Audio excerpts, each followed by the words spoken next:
Okay, folks, welcome to the latest edition of the FRINX webinar series. Today, we'll be giving you an introduction of FRINX Machine, the next generation device and workflow automation solution. FRINX Machine allows you to unleash the power of automation without having to hire an army of computer science majors. And in this session, we'll not only introduce FRINX Machine, but we'll also discuss the value add proposition and highlight the architecture and scalability. And to prove this is not only a PowerPoint exercise, we'll actually give you a demonstration as well. Our presenter today is Gerard.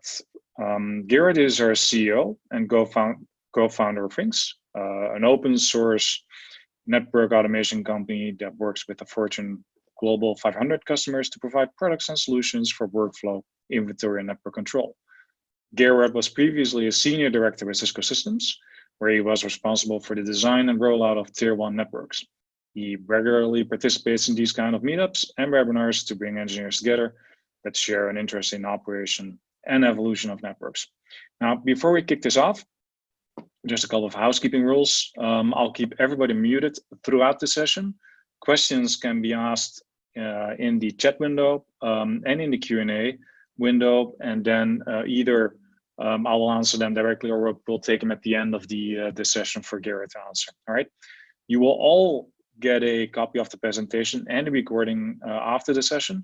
And once we close the session, you'll get a little survey from SurveyMonkey in front of you that we would really appreciate if you respond to that and give us your views on this webinar.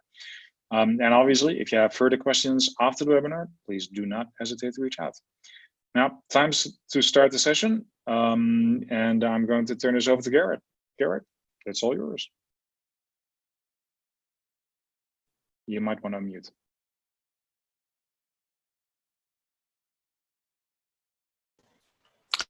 Thanks, Daniel. Hi, everybody. So I'm super excited about today's session. I'm going to start with talking about our vision. I'm going to lay it out how we're going to achieve it. I'm going to talk about how FRINX Machine was built, and then I'm going to dive into a demo.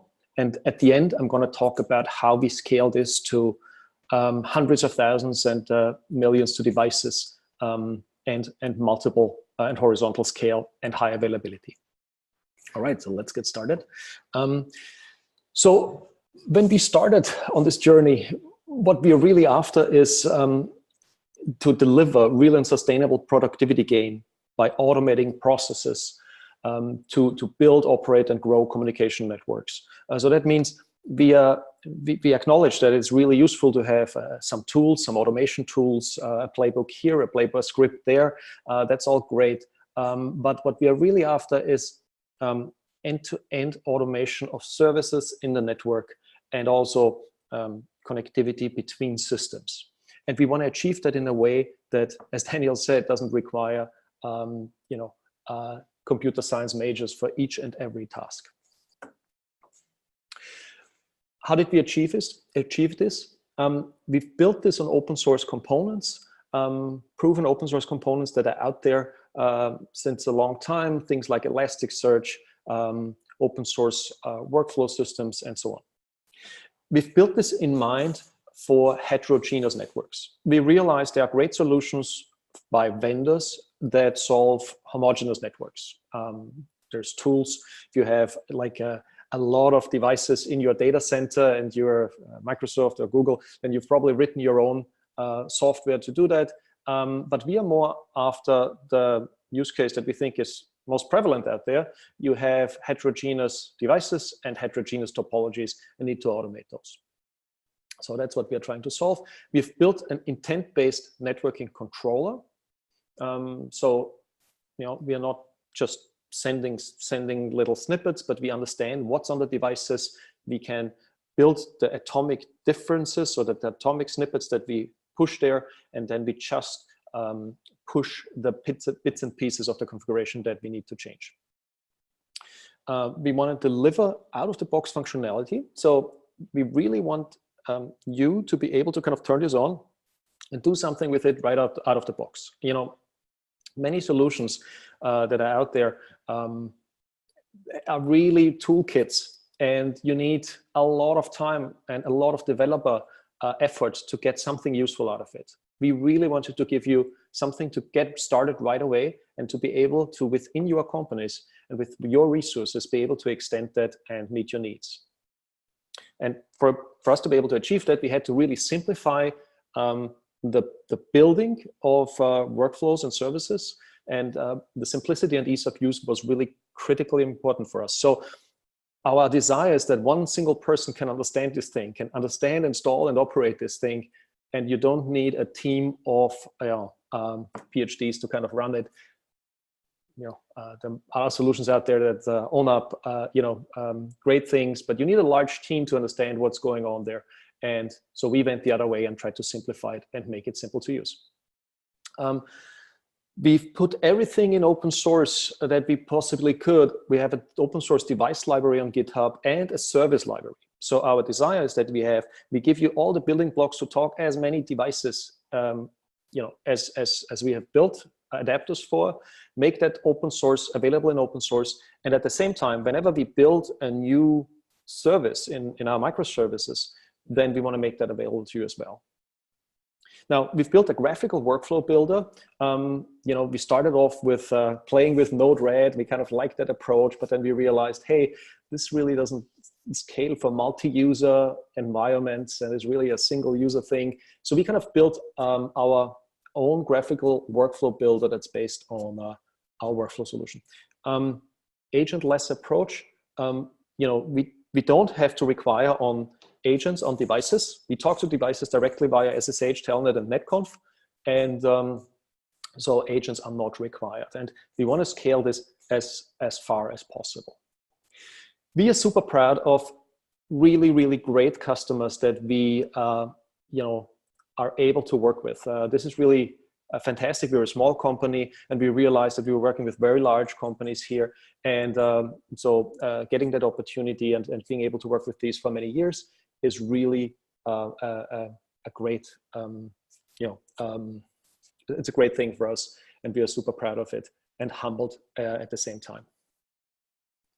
All right, let's go to FRINX Machine. So this has been open sourced since quite a while, but now we are releasing version 1.0, so our first production release. We are super excited about it. And this is what FRINX Machine is. We have, on the top, we have a graphical user interface that allows customers to create workflows. Those workflows implement their services.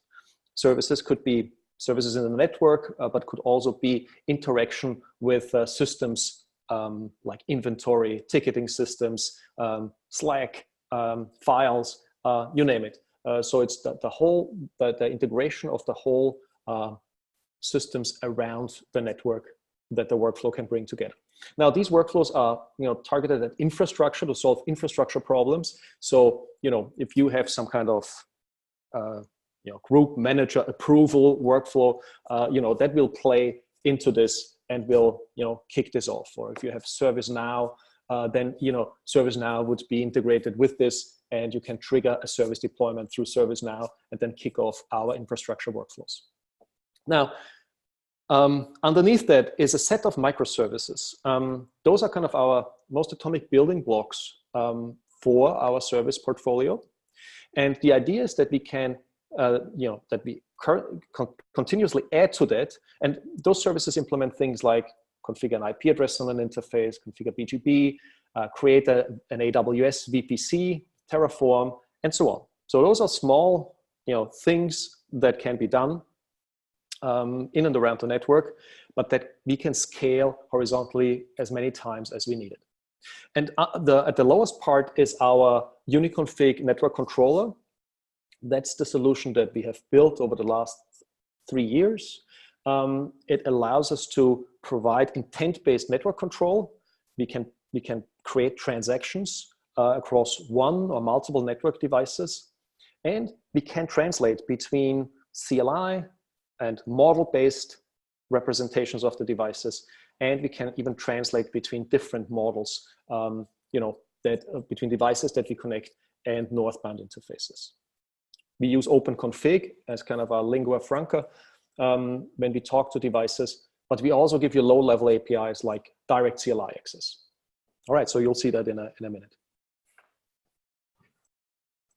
Okay, and if we scale this whole thing, then we can distribute those microservices horizontally. Those workflows get translated into a text description, a JSON description, put in our Redis database, and from there on, it becomes available to all the workflow servers and workflow workers. So you see this can scale nicely to many, many devices. All right, so this is a view of the actual containers that are running in our solution. So when you start FRINX Machine, those containers are started, and you have the UI available to control all of this. All right, so let me switch to a demo here for you. All right, so this is the kind of principal entry point into FRINX Machine. And when you click on Uniconfig, you see here a host of devices that have connected here. Everything from our netconf device to XR device, or netconf device directly via the native models, our XR connected via CLI and translated into OpenConfig. I have a Huawei device here also translated into OpenConfig. And here I have a Junos device also translated into OpenConfig. So what you see here is we went to the Junos device, we read the configuration via the CLI interface, and then we translated it into OpenConfig. So you see everything from the interfaces to some ACL information here. And here you can see the Cisco vendor-specific Yang representation. So we are completely model-based, and we have kind of read those Yang models from the device. We do that on the fly. We don't need any compilation for that. We're super proud of that. And as you see, we have an intent-based data store and an operational data store. And you can load configurations into the intended data store, and then we can create the diffs and commit those to the network. So you'll see that in a little bit in full action. All right, so switching to the actual workflow view. So in this view, you see all the workflows that I've prepared for you today. And let me get started with something fairly simple. So here I'm going to show you that I'm going to connect to a device, and I'm going to execute a clear text command on that device. So there's no translation going on. There's no magic going on. All I do is I go to the device and execute a command. Here, this is the command that I execute, and here's the output that I receive. So similar to if you like Ansible or any scripts or Tickle scripts, you can just send anything and receive it, and then can do something with it, parse it, and act on it. So at its lowest level, that gives you full access to the device. And that's really useful to have. Now, what do you want to do? How do you do it if you want to talk to multiple devices, or kind of create actions across multiple devices? Let me show you this. So what I have here is a label. And we have the concept of labels. So we apply labels to devices in our inventory. And those labels, you can choose them. You can completely apply them yourself and then choose them yourself. And this allows you, a combination of labels allows you to choose a subgroup of devices from the inventory and execute a command on them. In this case, we want to get the configuration. So let me show you our inventory for a second. So those are the devices in our inventory. And if I give you a quick, see there's two devices that have the label classic. All right. Okay, so let's go back and execute this. And if we execute this workflow, we see what gets done here. There's there's some children spawned. There's a children process spawned that loops, through two devices, or retrieves two devices, and in a parallel way executes commands on those devices. So if I go back to the output of this, I see that I have retrieved the configuration of both devices. And at the end of the workflow, it was also stored back in our inventory. So let me look back in the inventory and refresh that. Okay, so what we see now here is the full configuration. So, those are the typical things that you do in a network. You kind of go around, retrieve your configurations and push them somewhere in a repository. Can be Elasticsearch, but could also be Git. And we support that, of course, as well. So kind of the lowest level interaction with your network. But you can do it in like, 2 minutes. You don't need to write scripts and need to have folks maintain scripts and playbooks and all that stuff. So that's all comes out of the box, all that functionality. Okay, now I'm going to show you how we can parameterize a little template that we send to the device. And for that, we first have to kind of create that template. So let me do that. So there's a little snippet that I'll take here and that I'll put in here. And you'll see there's a variable in here, this interface number. Okay, so let me create that and go back to the inventory, and I have my commands in here. All right, and you see we've just created this here, interface number, and so on. So let's use that template and kind of create this configuration. So use that template that we just created and push it on iOS 03 on that device and pass the variable interface number and make it 77. Okay, so let me push that.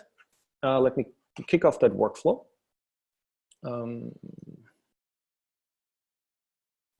So what we see here in the output of the workflow is how we've kind of applied that configuration. And if you look on the actual device, then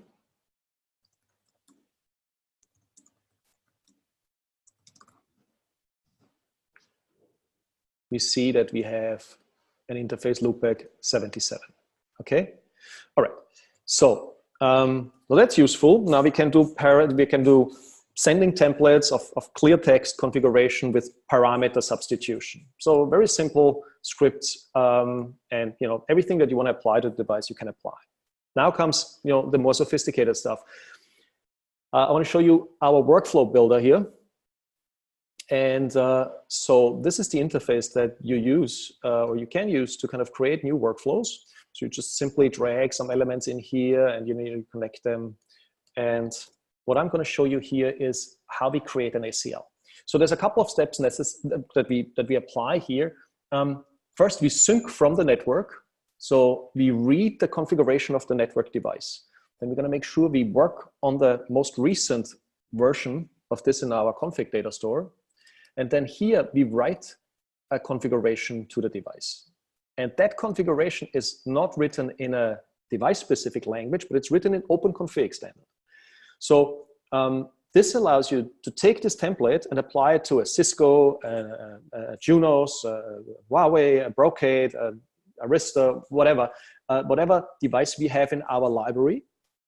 And we can apply and translate those for you to those devices in our library. Or if the device speaks OpenConfig right out of the box, you can apply it directly.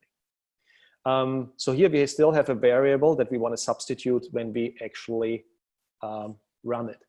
And then once we do this, we commit at the end, and then we read what we have sent to the device. Okay, let's execute this.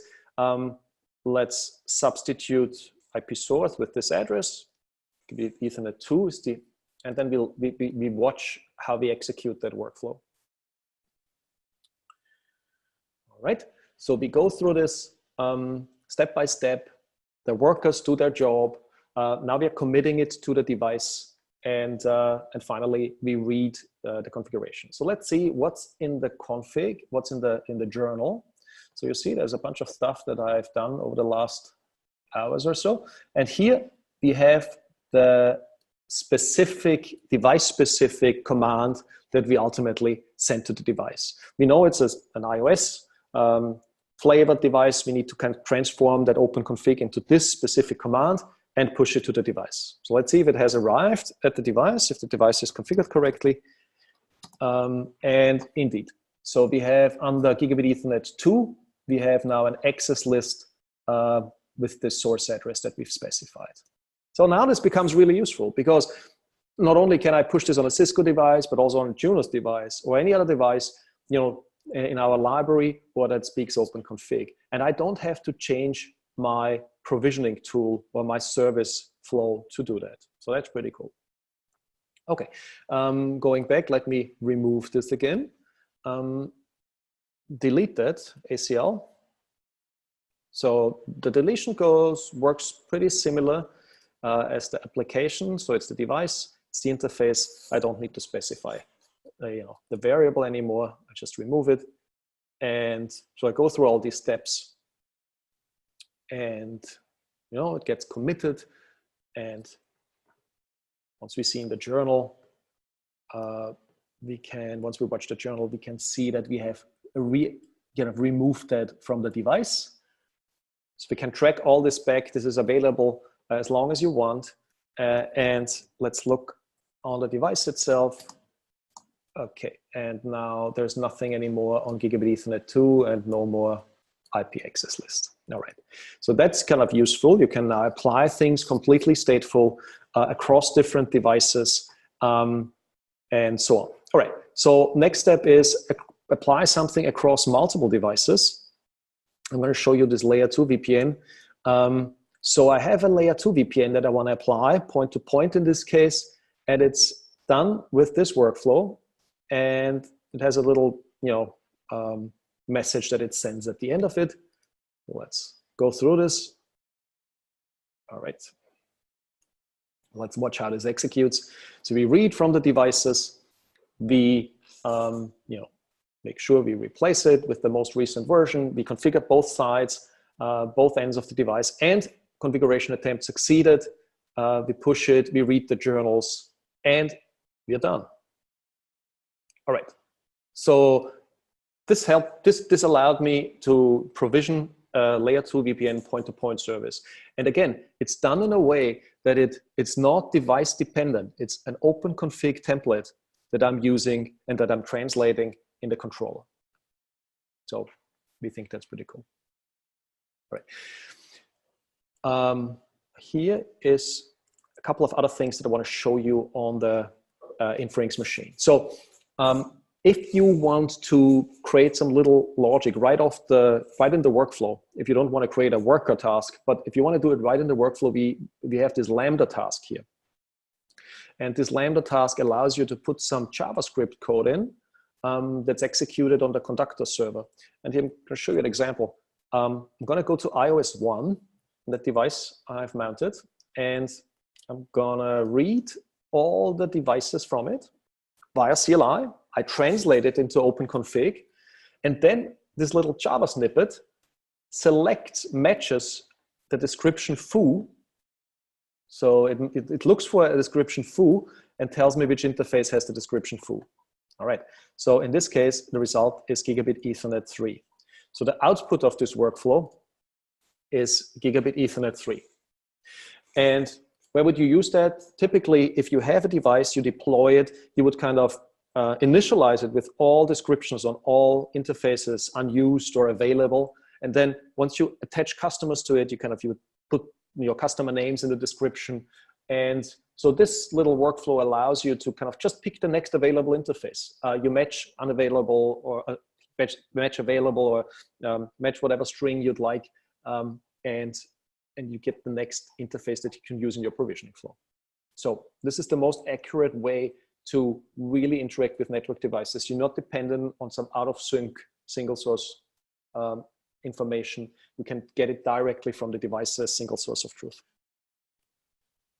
All right, so the cool thing we think here is the capability that we can also use other devices. So this is the Huawei device. And so we are reading from the Huawei device, and we also see all the interfaces in exactly the same format, like we did from the iOS device. So we can use the same match, script for this Huawei device. And now let me try a Junos device. So this device is mounted here, and so we read the interfaces from Junos, and it's the same, the same data structure. exactly the same data structure like with the previous devices.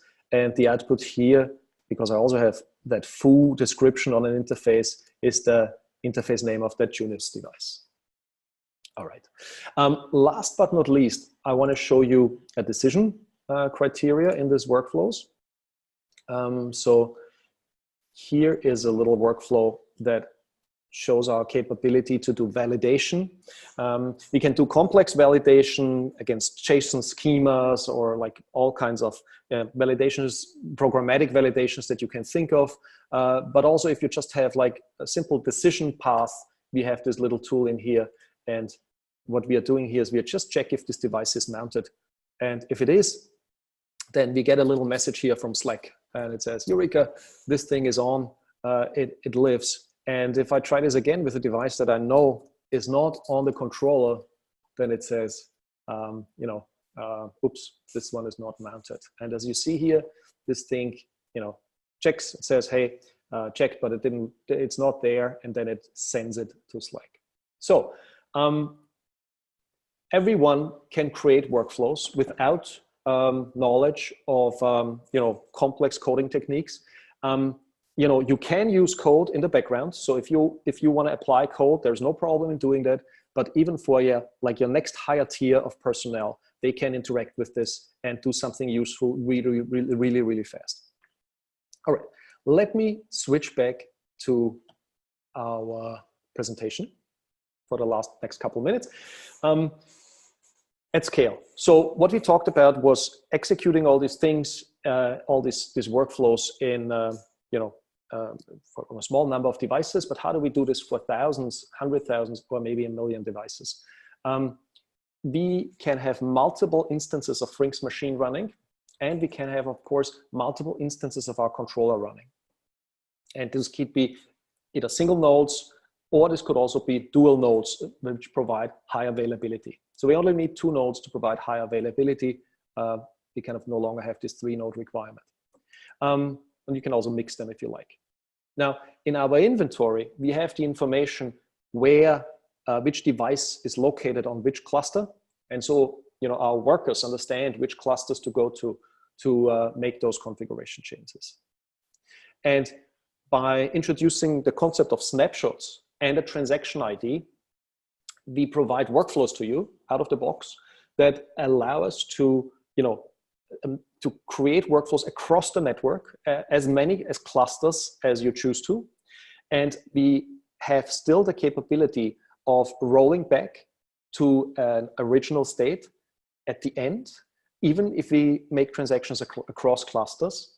And we also have the capability to detect if there's a failover happening, and we can restart that workflow in the case of a failover of a HA cluster in one of the areas.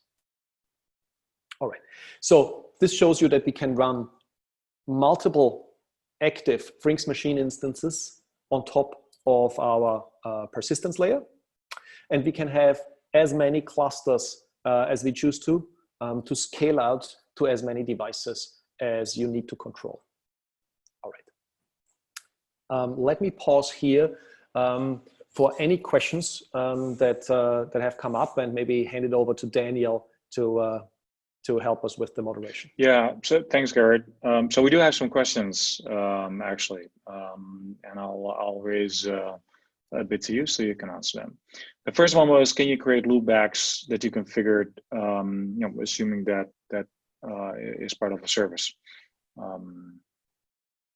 Sure, we can create loopbacks, no problem. We can do that on device specific, like clear text templates, but we can also use OpenConfig for that, for the devices in our library. So both ways are possible, yes. And inventory management does allow you to provide a list of all loopbacks configured, right? Inventory management provides a list of all the devices under control, and it also provides a list of all the things that have happened in the network. It provides a log entry, not only of what the controllers do on a kind of very low level path, but also exactly each command that you have sent to the devices is documented. So if you need to kind of provide an audit trail of what has happened, then you have that in one place and available right there. Yeah, that brings up a point that somebody has. What about operational data store, intended data store, and rollback of in case of a failure of workflow configuration, right? Mm-hmm. Yeah. So if the rollback, if the transaction happens within one cluster, then that network controller handles that rollback all by itself. It knows the last state. It can roll back to that state, and the transaction within that cluster can be handled by that cluster. If that transaction spans across multiple clusters, then we have built in the hooks and the tools that allow our workflows to do rollback even if it's across clusters. We think that's pretty unique. We'd like to hear if somebody else does that. You certainly, all you folks probably know, but we are super proud of that. This combination of snapshot capabilities and transaction. Could you have a look at? Could you have a look at the Q&A, Garrett? There is a question in there that I think you should probably read for you to answer it.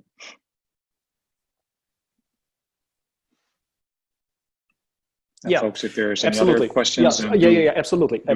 So so absolutely. So you receive those parameters at the input of the workflow. You can do your business logic on, and you can do the business logic if it's simple. You can do it in this one of these Lambda tasks, or if it's more complex, you can have your own worker that performs it. So you perform this business logic, and then you substitute the template, the variables in the template. Yep. So that's possible. All right, guys. If there's any other question, do raise them in the Q&A or in the chat window, and we'll be able to answer them. And just as a reminder, at the end of this session, you'll get a survey in front of you that we would really appreciate if you respond to that.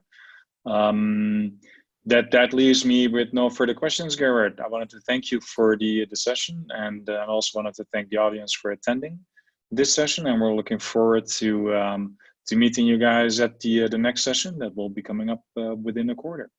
And again, thank you for attending. And with that, I'm closing the session.